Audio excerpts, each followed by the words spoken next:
ঘটনার প্রারম্ভে সুগ্রীব ঋষ্যমুখ পর্বতে অবস্থানকালে যাহা যাহা প্রত্যক্ষ করিয়াছিলেন এবং সীতা অপহৃত হইবার কালে যাহা যাহা সংগ্রহ করিয়াছিলেন, তাহা রামচন্দ্রকে দেখাইতেই তাঁহার চিত্ত বেদনায় কাতর হইয়া উঠিল। শরীর ভাসিল তাঁর নয়নের জলে এবং রাক্ষসরাজ রাবণের প্রতি রামচন্দ্রের ঘৃণা এবং ক্রোধ ক্রমশ পুঞ্জীভূত হইতে লাগিল। তথাপি বিষম শোক নাহি হয় রোধ।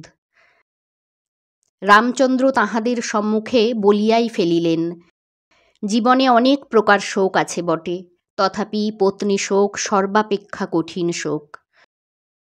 জ্ঞাতিগোত্র পুত্র মিত্র শোক পায় লোক, সে সবার হইতে অধিক ভার্যা শোক।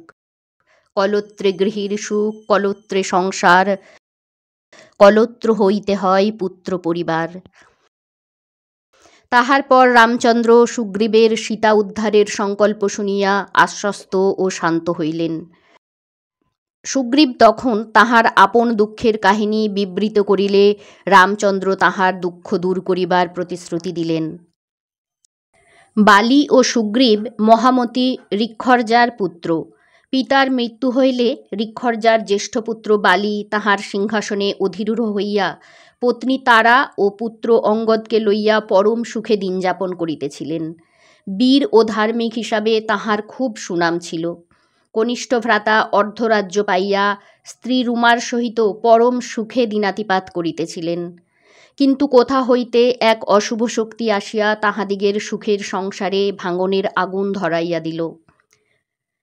একদা দুন্ধুবি নামক ময়দানবের পুত্র ব্রহ্মার নিকট হইতে বহুরূপী হইবার বর লাভ করিয়াছিলেন। কপিরাজ বালির সহিত ছলনা করিবার উদ্দেশ্যে তিনি মহিষের রূপ ধারণ করিয়া তাহার সম্মুখে উপস্থিত হইয়া বীরত্বের আস্ফালন করিলে বালি তাহাকে ধরিবার নিমিত্ত নিকটে যাইলে মহিষরূপী মায়াবী দুন্ধুবি নিকটবর্তী এক সুড়ঙ্গে প্রবেশ করে। এইদিকে মায়াবীর দুন্দুভির পশ্চাতে পশ্চাতে ভ্রাতা বালিকে ধাবিত দেখিয়া সুগ্রীবও তাহাদিগকে অনুসরণ করিলেন। সুড়ঙ্গে প্রবেশকালে বালি ভ্রাতা সুগ্রীবের ওপর সুড়ঙ্গদ্বার রক্ষা করিবার দায়িত্ব ন্যস্ত করিয়া যাইলেন। এই ঘটনা যখন 1 বৎসরেরও অধিক হইয়া যাইল এবং একদা সুড়ঙ্গের মুখে লৌহবর্ণ শোণিতের ধারা লক্ষ্য করিয়া সুগ্রীব ভাবিলেন ভ্রাতা বালির দুন্দুভির হস্তে মৃত্যু ঘটিয়াছে। অতঃপর তিনি শক্ত শিলাখণ্ড দিয়া সুড়ঙ্গের দ্বার রুদ্ধ করিয়া দিয়া রাজ্যে ফিরিয়া আসিলেন এবং দেশবাসীকে উক্ত ঘটনা বিবৃত করত তাহাদিগের আস্থা অর্জন করিয়া ভ্রাতার সিংহাসনে অধিরূঢ় হইলেন। ইহার পর তৎপত্নী তারাকে বিবাহ করিলেন।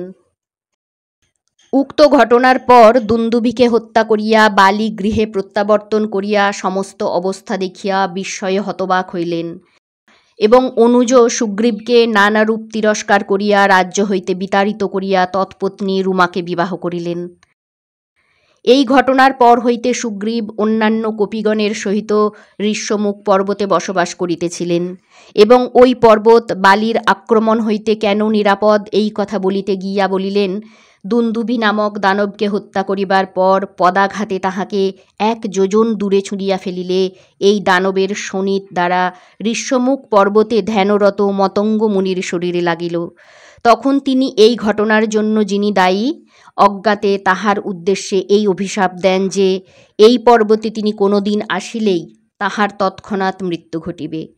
বালি লোক পরম্পরায় এই অভিশাপের কথা শুনিয়া ঋষ্যমুখ পর্বতে গমন বন্ধ করিলেন এবং দূর হইতে মতঙ্গ মুনিকে তপস্যায় তুষ্ট করিয়া তাহার নিকট ইহার প্রতিকার জানিতে চাহিলে তিনি বালিকে জীবদ্দশায় ওই পর্বতে আসিতে মানা করিলেন।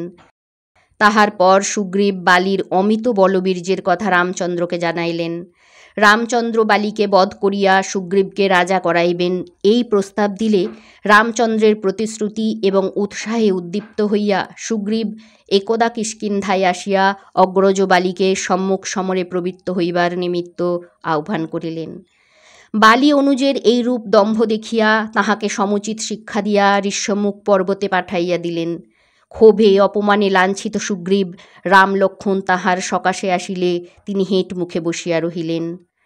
রাম তখন বলিলেন, অন্তরাল হইতে দেখিলাম তোমার সহিত তোমার ভ্রাতার সাদৃশ্য এতই প্রকট যে কাহার প্রতি তীর নিক্ষেপ করিয়া কাহাকে বধ করিয়া ফেলি, এইরূপ দোদুল্যমান অবস্থার জন্য আমি নিবৃত্ত ছিলাম। এই বলিয়া রঘুপতি সুগ্রীবের গলায় একটি বনলতা পরাইয়া দিয়া তাহাকে বালি হইতে পৃথক করিয়া চিনিবার উপায় করিয়া লইলেন। ইহার পর সুগ্রীব পুনরায় কিষ্কিন্ধায় আসিয়া বালিকে তাহার সহিত সমরে রত হইতে বলিলে অন্দর হইতে তৎপত্নী তারা বালির উদ্দেশ্যে বলিয়া উঠিলেন, কোপ সম্বরহ রণে না কর গমন, আমার বচন শুনো জীবন কারণ। যুদ্ধে না যাইও প্রভু শুনো মোর বাণী, আজিকার যুদ্ধে আমি অমঙ্গল গণি।